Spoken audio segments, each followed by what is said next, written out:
Welcome to Unschooling Canada's Association, our masterclass on different topics of unschooling. So tonight we're going to talk about where do children learn to read and write. My name is Judy Arnall, and I am certified in brain and child development.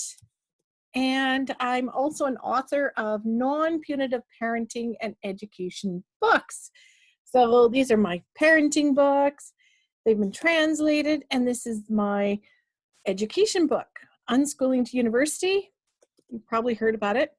It follows the path of 30 kids who were unschooled anywhere from 3 to 12 years, and they got accepted into universities, colleges, and tech schools. Hey, this is me. Hi. I just pop in here with my little video for a few minutes, and then I'm going to disappear again. Yes. Okay, so that's that. And yeah, of the 30, there were actually 10 that went into STEM, 10 went into arts, and 10 went into humanities. And so far we have 22 graduates and 2 heading to or doing a master's program.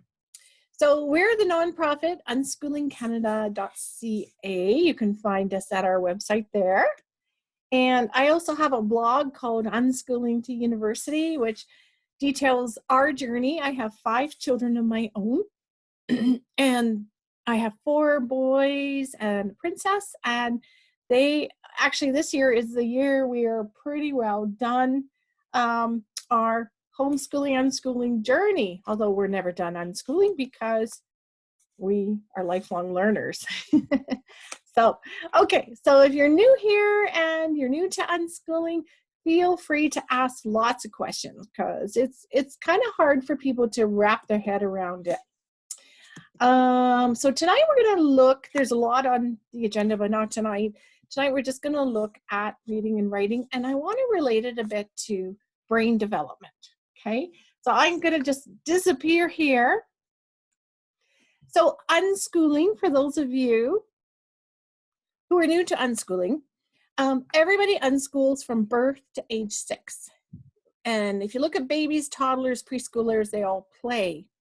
And then at age 6, they would love to continue to play, but then our society says, I'm sorry, you have to go to this place called school for the rest of your childhood. And we take them off the play route and say, okay, you're going to stop learning what you want to learn through play, and you're going to learn what the government thinks you should learn. And we unschoolers just keep on going. We're follow the red path, not the blue path. And some of us may head into school in grade 12 to pick up credentials for post-secondary, and some may not. It depends on the person. So what is self-directed education? Self-directed learning, there's a lot of schools, but the learner can only control the pace. They can't control the content, the scope, the sequence, the resources, the methodology of delivery, or the assessment. And when they can control that, that is what we call self-directed education, as opposed to just learning. So unschooling is knowledge acquired on a need-to-know time frame as determined by the learner and nobody else, not the parent, not the teacher, not the school, not the government, and not society. It's the learner owns their education and decides what they need to know. In terms, it's usually called unschooling in the home and self-directed education in a free school. So how do you do it? Well, it's pretty easy. You provide plenty of unstructured time to the child, and you just offer an environment rich in things to do and learn. And in this day and age with the internet, it's even super easier. I started unschooling when there was no internet. So a lot more to learn. So it's important to keep in mind, children do not need 16 years of instruction. A lot of them can self-teach and learn what they want to learn through their own interests and curiosity. And all children need more play. They really do. So of my kids, 3 are graduated university. 3 are in STEM careers, and 1 is in university right now, and 1 is about to become into university. So that's where we're at. Okay, so let's look at the brain, because physical, cognitive, social, and emotional development all stem from the brain. And what does that mean for learning how to read and write? When people unschool, they're most concerned about literacy, which is reading, writing, things like that, and numeracy, which is math skills. Everything else, social, science, languages, art, music, health, can be learned locally, which means that if you, the science curriculum is pretty well standard across the world, but social studies is much different. It's very local. History and geography in the USA is a lot different than history and geography in Canada. And although students do learn about worlds, they also learn about their home turf too. And with the internet, it's a lot easier to learn about the world. So children are born with brain cells, and the brain develops from the bottom to the top and from the back to the front. So when babies are born, they have these hindbrain functions that are most developed. The cerebellum and the brainstem is what's developed. As babies grow into toddlers, that temporal lobe with all the emotional center is very developed. And I forgot to say the occipital lobe is quite developed in babies too.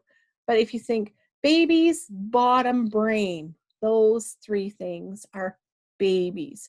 Temporal, toddler. Parietal, preschooler. Frontal, I associate with 1st grade. And prefrontal here is puberty. So that's how the brain develops from sensitivities. This is kind of my chart. This is the front. Okay. So let's look at in terms of what that means for language development. So in utero, not much language development, although hearing is very, very good. Babies can recognize voices in the uterus, and they can hear the difference. They can hear music, and that's what spurred all that brouhaha about playing Mozart for babies. It doesn't make them smarter, but they can hear. And then language development bursts in the 1st year. The more babies hear language, the better their language becomes and their language skills later on. So they need to hear lots of language in that 1st year. Excuse me. Young toddlers, they love books. We give toddlers board books because, you know, they can rip pages and tear things out, and they love to hear the crinkle of paper too. But they also like looking at things in books and trying to see if they can follow if you name things. So if you go brain and you point to a picture of a brain, they start to associate brains with that picture. And they also start to associate language, reading, and books with cuddling, comfort, warmth, and adults. And that's a very good association you want to attain for young children, is they start getting that good feeling that that's what literacy brings. So older toddlers, they're more in a stage, there's a video I want to show you, but not quite yet, called Gone Fishing. And it shows you how they learn to associate words with things. Now, this is from the center of the developing child. You can see here, hearing is very much, look at this, in months. This is in utero. Very, very good. And language, that peaks about the 1st year and goes down by age 5. And then higher cognitive functions like learning to read peaks about here. Most children learn to read between about ages 4 to about 10. That's quite the range. There's all levels, where the average is around age 6, 7. Okay, so And then preschoolers learn mostly through their 5 senses: hearing, seeing, touching, smelling, tasting. Now, up until age 6, that is a big window for learning language. The brain is wired to learn any language at birth, any of the 4,000 or more languages we have. And children can learn languages simultaneously. They can learn Chinese with their mom speaking to them at home. They can learn Irish with their dad speaking to them at home. They can learn Mandarin or Spanish at a day home.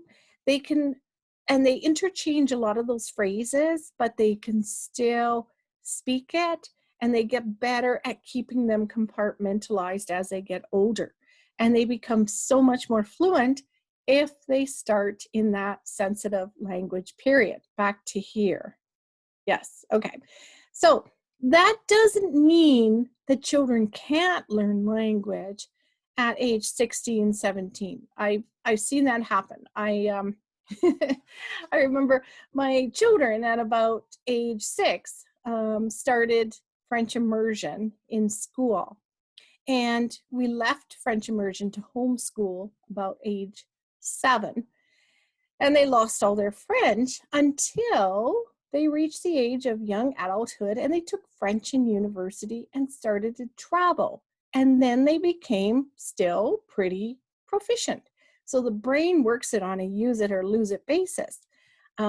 If they don't use things, they lose it. The brain prunes those connections between neurons because it must become efficient. And to be efficient, those connections have to strengthen. So they don't need the connections that aren't used very often. So if language is kept up and used daily, children will become very proficient, or they lose it, or they learn it again when they need it. And that's the point of unschooling, is that when children need language, they can use it. When the student ready, the teacher appears. Same with music too. My children at age university learned French, Japanese, Latin, and German. And they learned it because they actually went and lived in these countries and used it regularly.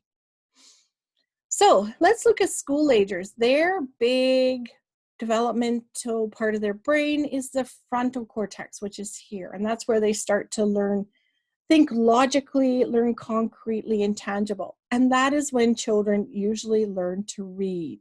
They need that level of concrete understanding to be able to read. That's why you don't see toddlers being able to read. They don't have that development yet.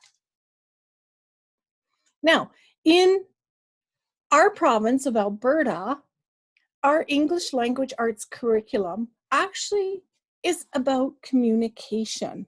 And communication encompasses 6 sections of learning: reading, writing, speaking, listening, viewing, and representing. And we're going to talk about these, but what it means is, but if you look at our grade 12 diploma exam, it focuses mostly on reading and writing. That's it. Doesn't focus on the other 4 components of English language arts that they learn for 12 grades. But really, in real life, people need all of these. They really do. It's important, and it should be viewed as equally important. Our emphasis on reading and writing is very much changing in this world we live in. We live in an icon-based world. So we're not doing a whole lot of heavy reading. We're not doing a whole lot of heavy writing anymore. When I went to university some years ago, standard requirement was 15 to 20 page term papers. When my kids go to university, standard requirement is 3 to 5 page papers. That's a huge difference because we don't read as much and we don't write as much anymore. And that's because of the proliferation of technology. We have so many abilities to speak into a speaker, and it writes for us on a screen. And even reading, we don't need to read anymore. Auditory is the booming business right now in reading books and papers and anything. Auditory helps us absorb content and communication in our busy lives. So the emphasis on those two, which are so heavy still in school curriculum that hasn't been changed in 20 years, is not so much something we have to emphasize in our education life. So let's look at reading. Now, this is my baby and toddler. She's not reading to him, but she's showing him pictures and books. And that's the whole point of cuddling on a sofa with a book, is to have association with good, cuddly feelings with someone. And when children have those good, cuddly feelings, they want to devour books more. Now, we often get questions, well, there are illiterate people out there, and that's probably because they haven't been taught to read. It's important to know reading is not a taught skill, although many teachers and schools would like you to think so. It just happens to coincide that developmental skill in children occurs while they're in school dealing with books and letters and words. But it doesn't mean that they are actively being taught. It just means that's the time their brain turns on and cracks the code. Sort of like toilet training. Every child toilet trains at a different age. The range of normalcy is from anywhere from 18 months to 5 years. That's a big window. The range that most children learn to read are ages 3.5 for really early readers, 3.5, 4, to about age 10 to 12. That's the range. Yet in school, every child is expected to know how to read by the end of grade 1, which is 6, 7 years old. And if they're not reading, they start becoming a problem and get a complex. And then that good feeling association with books and literacy is not going to happen. So we live in a literate world. There are words and pictures everywhere, and children are going to read. Whether you teach them or not, they're going to learn to read. Why? Because they want to be like everybody else and function as an adult in our world. They're so wanting to do that. So I had very late readers. I had, these are the ages my children started to read. I had one who was just naturally gifted in spelling and reading and language, start to read at age 4, and the rest were anywhere from 5, 9, 10, and 8. So different ages. But in school, they would have been traumatized because they would have been labeled remedial, late readers. And yet at home, we just help them compensate for not reading. We'd play board games where they'd have to read, and we would help them. And one day, it clicked. And the interesting part is, so for example, my 10-year-old, it clicked when he was 10, and he was, within a year, he was reading the whole Warriors series and the Redwall series. And then as a teenager, he's reading a book like this. As you can see, this is about 3.5 inches thick. So you can't tell who's a late reader and who's not by what they're reading later in their teen years. So it all evens out. Every child is going to read. Einstein, here's a question. What age did Einstein begin to read?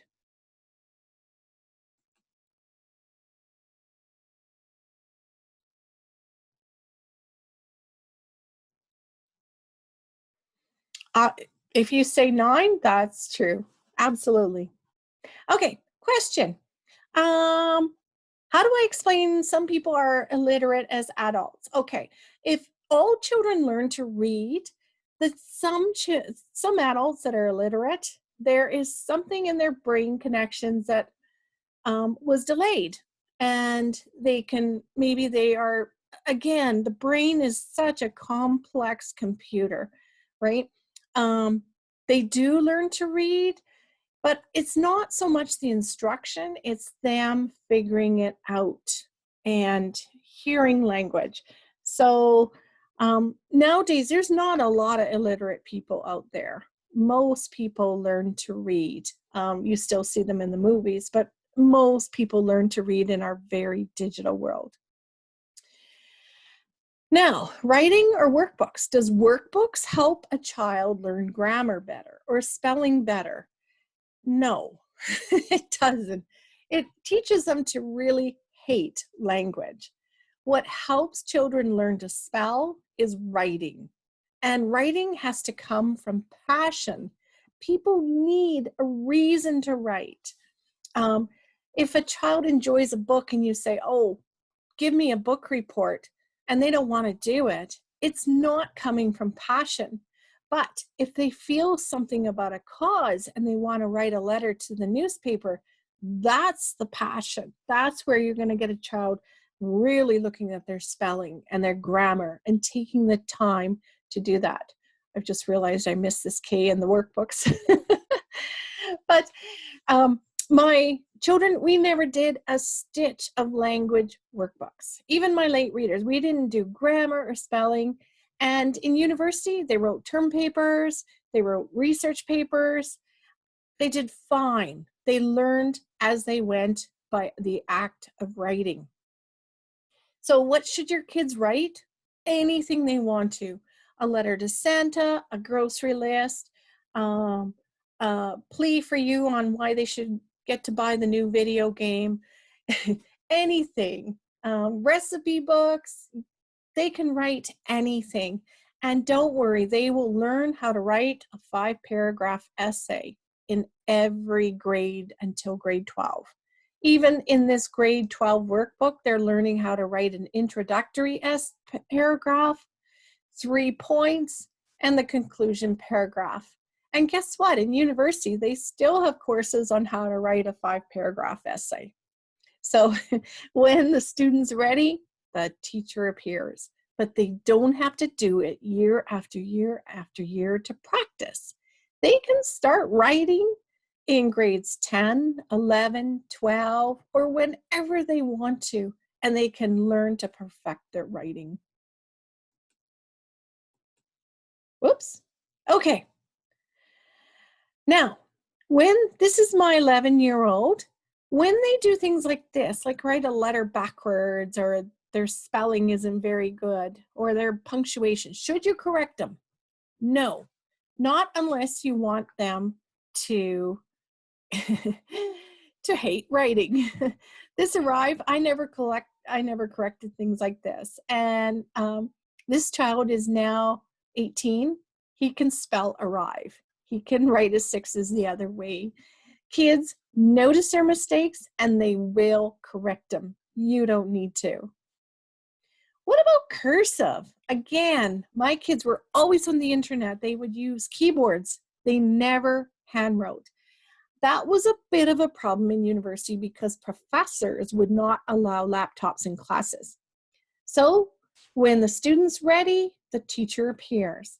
So first year university, my son, this was his handwriting. Chicken scratch. I don't know his poor professors how they could read that. But he decided he was going to learn script because he could write faster. He practiced, he got a grade 1 script book, and in 3 months, he went from here to here, which I think is not bad. He writes better than my doctor writes. So again, when they need to do it, they'll do it. Speaking. Now that's something kids don't get in school, but they do at home. And speaking is such a wonderful skill. In a lot of European countries, the schools start the kids speaking in front of the class at kindergarten, and they do a speaking component in all their programs every year. I have not seen that in our schools in Canada. but I've seen a lot of scared people come to Toastmasters to get over their fear of speaking. So this is my daughter at her graduation, and there was about 70 people there. And she had no problem getting up there, no notes, and being funny. And that is a skill I think we can really give to our children at home by when they want to be the clown, or they want to put on a puppet show and be the MC, and we listen and encourage them. We are encouraging their speaking. That's really, really good.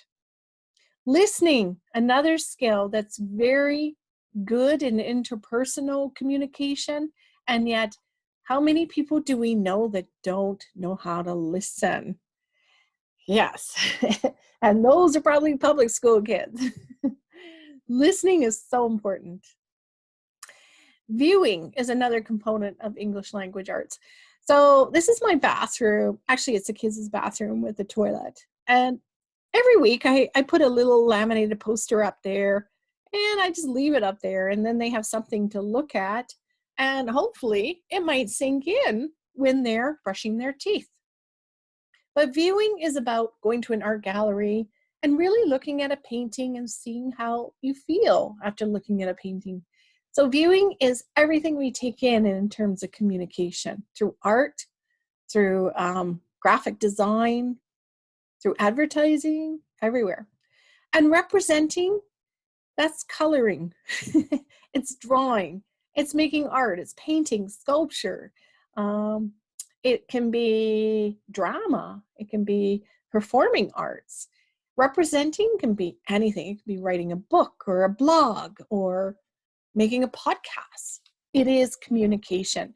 And now with technology, it's so much more than coloring a picture. And you can give that to your kids.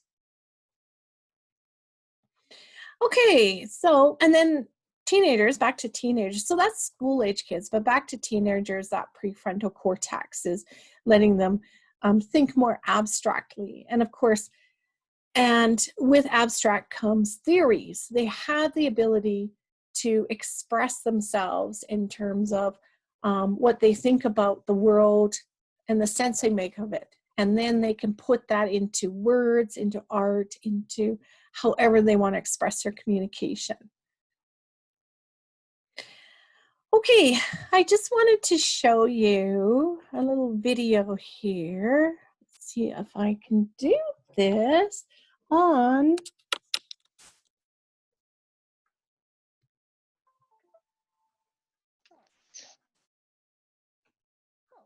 Okay, let's see if this works now.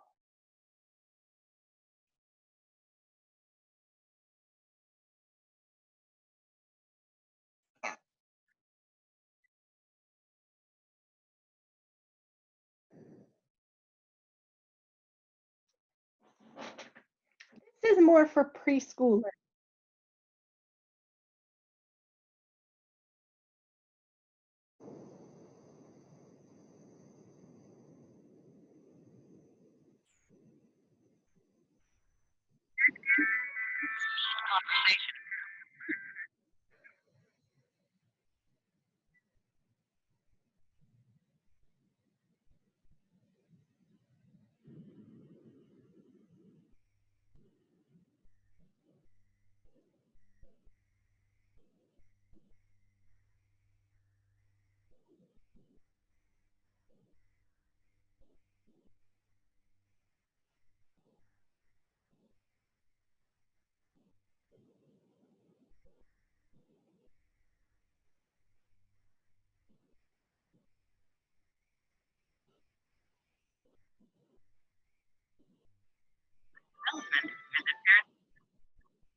And that is very good for all school-age children. The more you have conversations and the more you read to them. In fact, we read to our children every night well into the teen years. They didn't want us to stop. We didn't want to stop. We'd have family book reading night. We did a library day every Monday. We'd fill up on books and come home and have reading night, just because it was routine in our house. And those are things that help children learn to read and write and absorb everything they want to know through the world, through those kinds of things. Okay, I just wanted to show you another video, and this one is on storytelling. Okay, I'm just gonna put this one here. Ah, there we go.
And that works for school-age children too.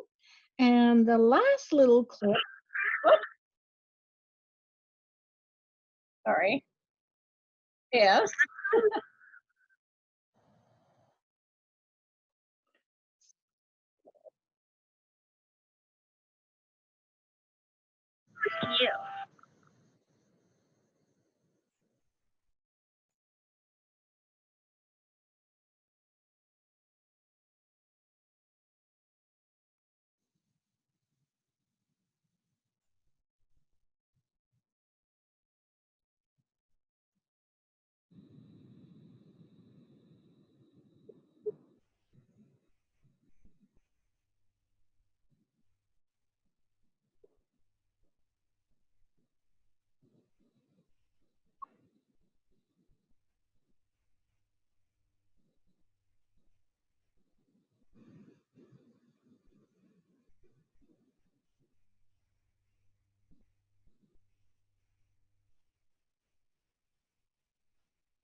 And that's how kids learn to read, is they put words to sounds and eventually their brain just clicks.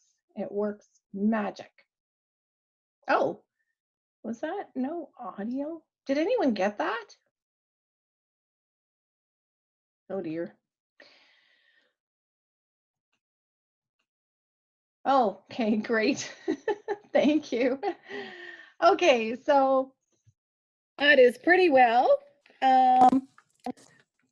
Yeah, so learning to read, that was pretty well how it works. And yeah, so in conclusion, can play replace school? Absolutely, it can. Children can learn how to read on their own and through an environment rich in language. And they can learn to write when they have passion and want to write. And they truly have something to say that motivates them. So at this point, does anybody have any questions? I got to rush pretty soon to another webinar, but anybody have any questions on this? These are ways to keep in touch, and thank you for joining us tonight.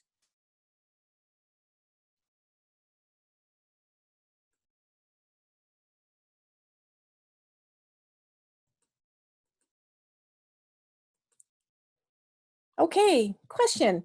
Is reading to a child fundamental to them learning to read? I ask because I have an older illiterate family member, no problem with childhood except at those days didn't go to school. He couldn't read, but I don't think anyone read to him.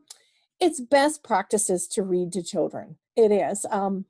When I worked for Alberta Health in parenting, baby and toddlers, we all stress the importance of generating those cozy feelings by cuddling up with children and a book.